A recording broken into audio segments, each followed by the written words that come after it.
యుద్ధం ఎఫెక్ట్‌తో ఇటు నగరంలో ఉన్నటువంటి హాస్టల్స్ అన్నీ గూడా మూతపడే స్టేజ్‌కొచ్చాయి. ప్రధానంగా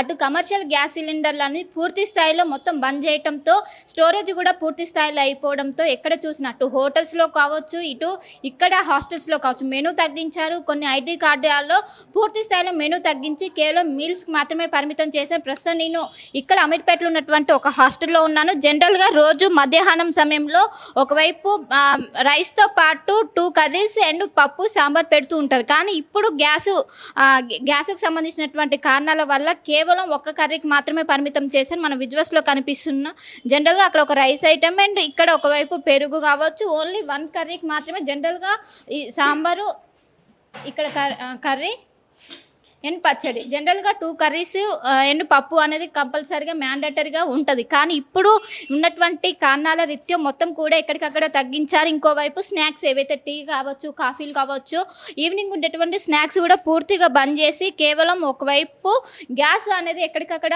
ఆదా చేసినటువంటి కనిపిస్తున్నది. ఇంకోవైపు చాలా వరకు కూడా మూసేసి అటు అశోక్ నగర్లో కావచ్చు, ఇంకోవైపు అమీర్పేటలో కావచ్చు, చాలా చోట్ల కూడా ఇటు గ్యాస్ లేకపోవడం చాలా పెద్ద ఎత్తున ఇబ్బంది పడుతూ మన విజువల్స్లో కూడా చూస్తున్నాం కదా. పెద్ద ఎత్తున కూడా ఇటు స్టూడెంట్స్ కావచ్చు, ఇటు యాజమాన్యాలు కావచ్చు పెద్ద ఎత్తున ఇబ్బంది పడుతున్నారు. వీళ్ళతో కూడా మాట్లాడించే ప్రయత్నం చేద్దాము. చెప్పండి, యుద్ధం ఎఫెక్ట్ వల్ల హాస్టల్స్లో ఏ విధంగా ఉంది పరిస్థితి? అంటే చాలా ఇబ్బంది అవుతుంది పిల్లలకి ఫుడ్ ప్రొవైడ్ చేయడం, కానీ ఇదంతా మాకు కొంచెం అంటే ఫుడ్ తగ్గించేశారు. ఉన్న ఫుడ్లో ఫెసిలిటీస్ అన్నీ చాలా వరకు ఫుడ్లో ఉన్నవి మేము పెట్టే కర్రీస్ కానీ పప్పు ఇవంటి కొంచెం తగ్గించి పెట్టాల్సి వస్తుంది అంతే. సో ఆ పిల్లలు అంటే విద్యార్థులు అర్థం చేసుకుంటున్నారా? వాళ్ళు ఏమంటున్నారు? క్వశ్చన్ చేస్తున్నారు, వాళ్ళు మేము ఎక్స్ప్లెయిన్ చేయడానికి ట్రై చేస్తున్నాం. జనరల్గా అంటే ఎన్ని రోజుల వరకు మీరు స్టోరేజ్ పెట్టుకుంటారు గ్యాస్? 2-3 days వరకు పెట్టుకుంటాం, కానీ ఇప్పుడున్న ప్రాబ్లమ్స్ వల్ల డేకి కూడా ఇబ్బంది అవుతుంది. సో అంటే ఆల్టర్నేటివ్గా ఏమైనా రైస్ కుక్కర్ కావచ్చు ఏమైనా ప్లాన్ చేస్తారా, లేకుంటే ఏమైనా ఆల్టర్నేట్గా ప్రజెంట్ కరెంట్తో రైస్ కుక్కర్తో ప్లాన్ చేసి కర్రీస్కి గ్యాస్ వాడుతున్నాం, రైస్కి వచ్చి కుక్కర్ యూస్ చేసుకుంటున్నాం. సో చాలా మంది కూడా కట్టెలు పోయి అంటున్నారు. ఏమైనా మీకు ఆప్షన్ ఏమైనా ఉందా? ఆప్షన్ ప్రజెంట్ లేదు, అది కూడా ట్రై చేస్తున్నాం మేము తెప్పించడానికి. సో చాలా మంది కూడా క్లోజ్ చేసే సిచ్యువేషన్ ఉందా? అవును, కానీ ప్రజెంట్ మేము ట్రై చేస్తున్నాం ఏదో ఒకటి పిల్లలకైతే ఇబ్బంది కలగకూడదు కదా.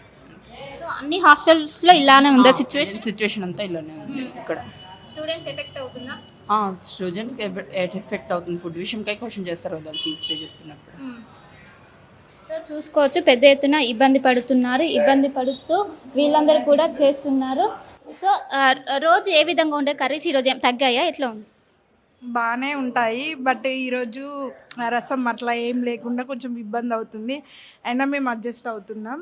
ఇట్స్ ఓకే, అది ఆల్ ఇండియా ఓవర్ కాబట్టి ఓకే, ఇట్స్ ఓకే, అది ప్రాబ్లమ్ సాల్వ్ అవ్వాలని చూస్తున్నాం. అంటే దీనిపైన స్టూడెంట్స్ పైన ఎలాంటి ఎఫెక్ట్ పడుతుంది? ఎందుకంటే చాలా హాస్టల్స్ కూడా క్లోజ్ చేశారు.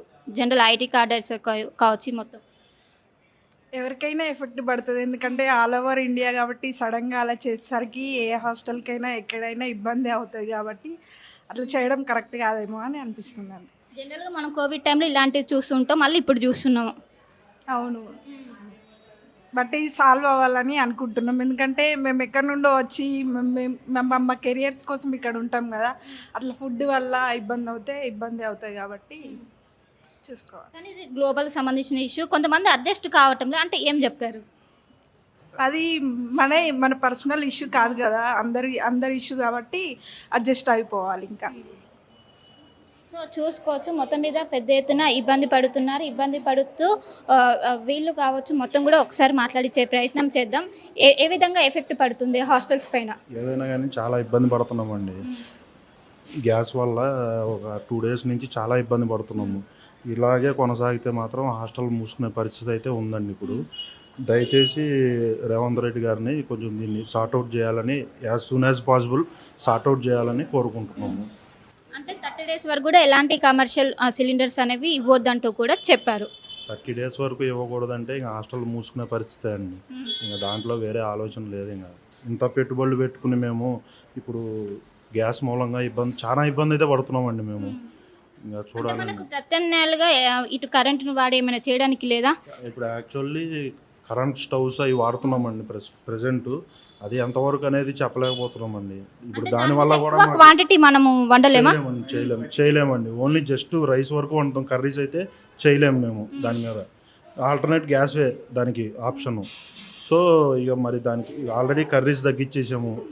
2-3 కర్రీస్ పెట్టేది ఇప్పుడు సింగిల్ కర్రీకి వచ్చింది. ఇక అలా మళ్ళీ ఇంకా ఏమవుద్దు, రేపు అనే రోజు ఏమవుద్దు అనేది చెప్పలేకపోతున్నామండి. సో స్టూడెంట్స్ ఏమంటున్నారు? స్టూడెంట్స్ కావచ్చు, పేరెంట్స్. స్టూడెంట్స్ వాళ్ళు చెప్తున్నారండి, అట్లా ఎలా అవుద్ది, మేము ఫీజులు కడుతున్నాం కదా, మరి మాకు పెట్టాలి కదా అని అడుగుతున్నారు. రిక్వెస్ట్ చేసుకుంటున్నాం, ఇట్లా ఉంది పరిస్థితి, మనది ఒక్కటే కాదు కదా, మొత్తం బయట అంతా ఇలాగే ఉంది కదా, అందుకని రిక్వెస్ట్ చేసి మాట్లాడుతున్నాం వాళ్ళతో. కొంతమంది వింటున్నారు, కొంతమంది వింటలేదు.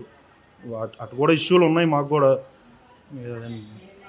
అంటే 2 days కన్నా ఎక్కువ స్టోరేజ్ పెట్టుకోవడానికి వీలు ఉండదా? ఉంటుందండి. ఇప్పుడు ఏజెన్సీ వాళ్ళు ఇస్తూ ఉంటే మాకు పెట్టుకోవడానికి ఉంటుంది. ఇప్పుడు అసలు ఏజెన్సీ వాళ్ళు కాల్స్ లిఫ్ట్ చేయట్లేదు, సరిగ్గా రెస్పాన్స్ లేదు. 2 days నుంచి అసలు రెస్పాన్స్ లేదండి. ఇప్పుడే మరి ఇంకా రేపు చూడాలండి. మరి ఈరోజు ఆల్రెడీ చూసాం, ట్రై చేసాము, చూస్తామని చెప్తున్నారు కానీ ఇంకా లేదండి. ఇంకా 1 week వరకు కష్టమే అంటున్నారు మరి. సో చూసుకోవచ్చు, మొత్తం మీద ఏదైతే యుద్ధ కారణంగా అటు ఇరాన్, ఇజ్రాయెల్, అమెరికా అక్కడ ఏర్పడినటువంటి సంక్షోభం కారణంగా ఇటు క్రూడ్ ఆయిల్ పూర్తిగా నిలిపివేయటంతో ఇటు పెట్రోల్ కావచ్చు, డీజిల్తో పాటు ఇటు గ్యాస్ సిలిండర్ పైన ఎక్కువగా ప్రభావం అనేది పడింది. ఇప్పటికే ముంబై, అదేవిధంగా చెన్నై, తమిళనాడు వంటి రాష్ట్రాల్లో పూర్తి స్థాయిలో హోటల్స్ అనేవి బంద్ చేశారు. ఇంకోవైపు ఎక్కడికక్కడ పీజీలు కూడా క్లోజ్ చేస్తున్నారు. ఇంకోవైపు హైదరాబాద్లో కూడా అదే పరిస్థితి కనపడుతుంది. అటు గిగ్ వర్కర్స్తో పాటు ఇటు హాస్టల్ యాజమాన్యాలు, ఇంకోవైపు అటు హోటల్స్ పైన మొత్తం కూడా ఈ ఎఫెక్ట్ అనేది కనిపిస్తుంది. 30 రోజుల వరకు ఎలాంటి కమర్షియల్ సిలిండర్స్ కూడా బయటికి రిలీజ్ చేయడానికి అవకాశం లేదన్నట్టు కూడా ఇప్పటికే కేంద్ర ప్రభుత్వం చెప్పింది. ఓన్లీ డొమెస్టిక్ మాత్రమే బయటికి వెళ్ళడానికి, ఒకవైపు వాటికి మాత్రమే మొత్తం కూడా అనుమతి ఇచ్చింది. సో దీని ఎఫెక్ట్ మాత్రం నగర వ్యాప్తంతో పాటు దేశవ్యాప్తంగా మాత్రం స్పష్టంగా అయితే కనిపిస్తుంది. కనిపిస్తుంది. వేణుతో కలిసి శిల్ప RTV, హైదరాబాద్. చరిత్ర సృష్టించినోడు ఇప్పుడు ఆ చరిత్రని తిరగరాయబోతున్నాడు.